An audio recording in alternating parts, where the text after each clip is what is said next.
Hello. So on 6 February 2023 marked the 12th anniversary of the International Day of Zero Tolerance Against Female Genital Mutilation, which was themed partnering men and boys in ending or in transforming society and gender norms.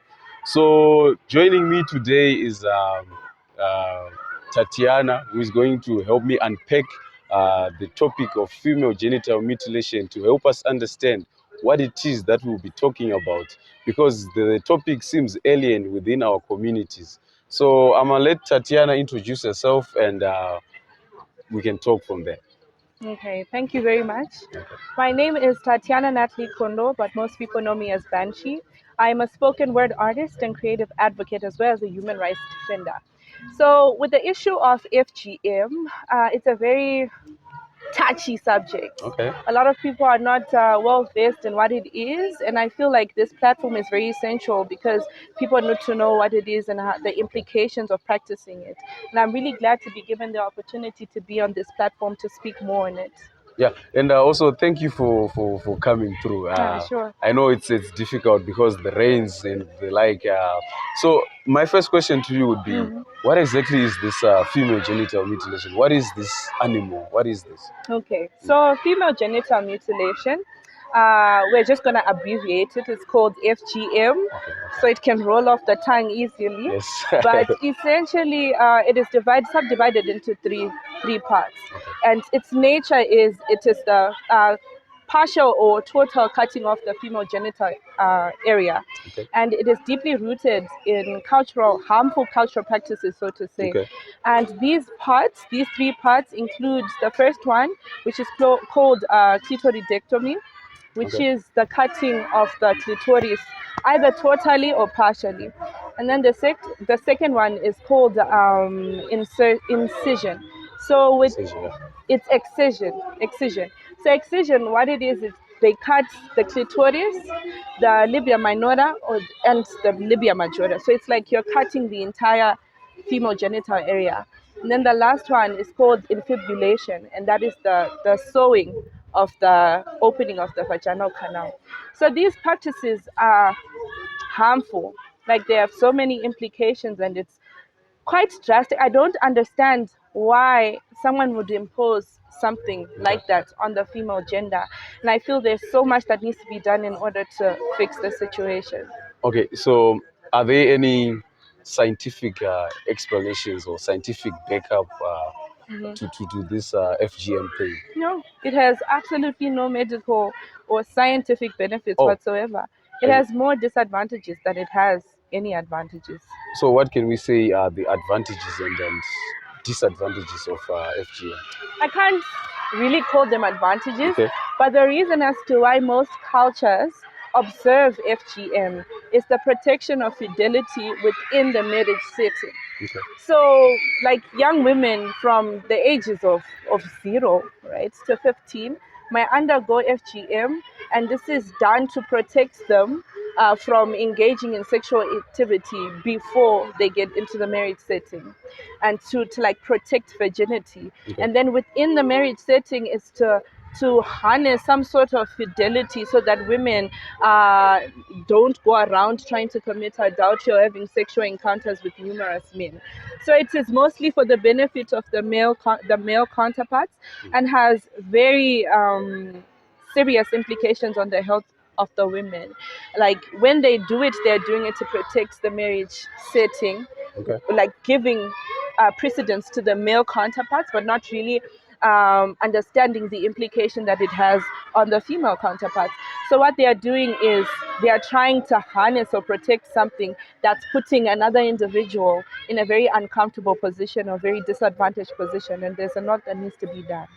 Okay. So in other words, we're saying we are denying women sexual pleasure. Yes, exactly. Oh, you said you when you were mentioning those three aspects, Mm. you highlighted something about sewing Yes. of the genital parts. That's when you leave a small hole for urinating, what. Yes. So like, does it? I mean, I don't understand. Does it then, when the person is now ready to engage in coitus, do they like cut it open again, or it's just left like that, and Okay, what happens? so this is the vaginal canal. That's Okay. like the opening, where in instances of sexual intercourse, that's where the penis is inserted. Okay. So they make it smaller for the pleasure of the men. Oh, So it's not like they open it when they are engaging in sexual activity, because they make it smaller. It's not like they close it off totally, but they make it a smaller canal for the pleasure of the male counterparts. And that is just out of this world, if you would ask me. you know what? The confusing part here is that in some cultures they actually say no, we should pull out what do you call this? The labia majora and minora, Those flapping things. yes, Like they the say lips. we should pull them out so that when a female is engaging in sex, and it will increase sensation and the like. And then in some cultures we're saying we are cutting off these things.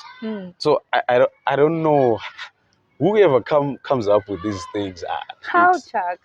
So it's a way of life, a system of belief. Uh, And to be honest, it almost always puts women in a disadvantaged position.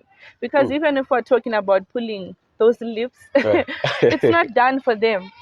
those downward lips It's not done for them, it's done for the people for that they the engage male. in sex with, of which it's harming like bodily autonomy. Because if this is my body, I have the right to exercise it the way I want to. I have a right to love it the way I want to. So if I don't want to, and I don't want to get cut, but then culture is imposed on me, that's not fair. So is female genital mutilation present here in Zimbabwe? Yes, Where exactly? Can in you Binga. finger? Yes, it's mostly observed by people of the Shangani, like the Tonga and the Venda, and it's actually a rite of passage. So they preserve it in the sense that if a woman has undergone FGM, it's easier for that woman to be married. Okay. But if a woman has not undergone FGM, it's like a question as to will she not commit infidelity within the marriage setting, and will she respect the husband with her body, so to say, if she hasn't undergone FGM. So it's like a rite of passage. You need to undergo FGM so that you are seen as a woman who's capable to be married. If you don't, then you can't get married. It's a complication. So the families might pressure the children or the young girls to do so, to undergo the procedure, not necessarily for them, but for the family, so that there's acceptance of the woman into the next family as per marriage. So it's quite a repository, because we're saying a child as young as 2, 1, 3 is having to go under this thing, and gosh, And imagine, over 200 million girls, according to statistics, have undergone FGM before the age of 15. 200 million girls in 29 countries. yo. So it's mostly common here in In Africa, isn't it? Africa, yes. Although it's observed in Europe as well in some countries, but it's mostly prevalent here in Africa. I've heard stories about people living in the European setting and United States, bringing their kids here to Africa to undergo this thing, Wow. and then go back with them to their respective countries. So I've always been just like hearing stories, and it's something that didn't concern me, because I was like, FGM, what the heck is FGM? And so now I think you're adding light a bit. Thank you for that. It's So okay. is this topic being interrogated enough in this country, especially in institutions like schools, churches, hospitals? Is this being talked about enough here Okay. in Zimbabwe? Okay, if we'd like to look at organizations such as UNICEF, these organizations, like, they preserve the rights of children, and I feel like there's like some substantial efforts that have been made in order to conscientize people on what FGM is, Okay. especially due to it's like through dialogue with the community leaders, right, in Benga and all of that. But I feel there still needs to be a lot of efforts that need to be made in order to conscientize people on the implications or the complications that are associated with FGM. Because when we talk about FGM, we say it in passing. If we're talking about sexual reproductive health and rights, we just say, okay, there's a violation of your SRHR through FGM. But what is FGM and what does it amount to? Because we have complications. There are health complications associated with FGM. If you get genulated, like your female genital area, if it gets mutilated, rather, if it gets mutilated, what happens is you might have urinary tract infection, you might get cervical cancer, you might even have like bare children that are stillborn, you might even have problems with giving birth, like so many implications. So if this is not shared with the public, they won't know. So they won't make the efforts to stop it. Okay. Because they don't know what it amounts to. They might even die because there are hemorrhages that hemorrhage. that I've heard of occur hemorrhage. through Okay. FGM. Yeah, so it's mostly being done outside of institutions like the hospitals and Yes, like being done using archaic tools. they are not even qualified medical practitioners. They are just people who are seen in the community to have done it, or they know what it is, and then they are given the job to do it. So now we want to look at the mental aspect of all these things. Like, what can we say? The having to just grow up and you're told this is what you have to. Yeah, there's another thing. Like when God was creating women, He created that vagina for a specific reason, for penetration and to also to also allow a woman to give birth, isn't it? So now when we are suing it, then we are leaving a small hole like this one. When now a woman wants to give birth, how do you think the process is like? I think it's excruciating, like painful, because another complication that arises due to FGM is pain during sexual intercourse. So what's more if they are giving birth? There's a huge baby coming out of you, and then there's that small hole that has been sewn. Yeah. So what are possibly the mental implications that it has? What are the repercussions that it has on the girl child who has undergone female genital mutilation? Depression, Okay. anxiety, post-traumatic stress disorder, and a feeling of not being cared for or like having a sense of security, because these are family members who force this cultural practice onto their children, onto their women. Imagine what sense of security will you have after that? Their rights, like it's a violation of our basic human rights. There's a right to dignity, a right to health, good health and sanitation. That's a complete violation of those rights. Even Sustainable Development Goal 5, gender equality itself. Because there is no equality with FGM. There's you are a lesser human being, so we do this to you to please the superior human being. And it's not fair. Yeah, gender equality, we all have a right to pleasurable sex, isn't it? Yeah. Ash, so this topic, it seems alien to us because I think about 2 years ago, I didn't even know about it. And now I'm hearing all these terms, post-traumatic stress disorder. What exactly is this post-traumatic stress disorder? Okay, so what happens with PTSD is you encounter a traumatic event, be it abuse, a violation, anything of that sort. So you get like mental flashbacks of that like incident, resonance. yes, and it can manifest itself physically in your body. Like you can have tremors, you can have panic attacks, and all of that. And it's due to the mental flashbacks that you're having of that experience. You might even relive the experience in your present moment, and that is caused by the trauma that you faced. So imagine you're a young girl, aged 5. Your mother is coming to tell you that we need to cut. The pain that's associated with cutting, that event will never leave you. Like that's a horrific event that will come to you as you grow.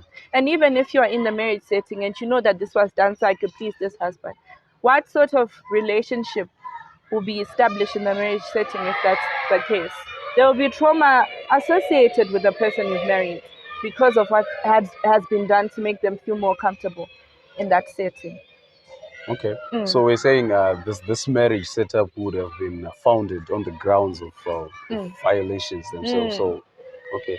Yeah, so I guess it can actually be difficult to counter issues such as gender-based violence when we have relationships that are founded on such premises. Okay. So, I don't know. I think it's a question that I can pose to the viewers out there as well. Do you actually think things like depression, bipolar syndrome, this PTSD, is it an Afrocentric thing or is it a Eurocentric thing? Is it a universal thing? This thing, what? I don't know, viewers. It's also to suffer from depression. It's also on a TMS. I don't know. Yeah, maybe because in Inango I'm asking people because I always talk to people and I'm like, this one is bipolar syndrome, like bipolar whereby you have like two personalities. You can automatically switch to another personality that acts in a way that you don't, MPD, multiple that you're not personality in charge disorder. of, and Yeah. and we're like, these guys are just acting this out. There's entirely nothing like that. You hear people saying that. So I don't know. I'm asking you guys, does that thing exist? You can give us your responses in the comment section below, Ali.